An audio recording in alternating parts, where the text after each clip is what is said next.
হয়তোবা রাশেদ মাকসুদ তার সততা আছে, আরও কিছু বলেছেন উনি ভালো কিছু কাজ, কিন্তু আমি বলবো ওনার ভিতর সততা নেই, সঠতা আছে।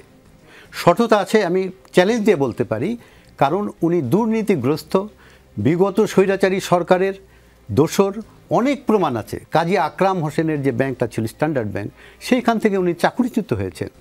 উনি এনআরবিসি ব্যাংকে মানি লন্ডারিং এবং অর্থ পাচারের একটা বেনামি লোনের সাথে 364 কোটি টাকা, সম্ভবত 364 কোটি টাকার মানি লন্ডারিং এবং অর্থ আত্মসাতের সঙ্গে উনি জড়িত। ওনার ভিতরে দুদকে মামলা হয়েছে।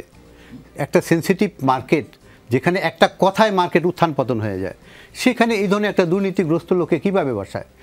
সে, আমি মুখে বলছি না, আমার কাছে রেকর্ড আছে, দুদকের মামলা রেকর্ড আছে, পত্রিকার কাটিং আছে উনি এনআরবিসি ব্যাংকে কী করেছেন।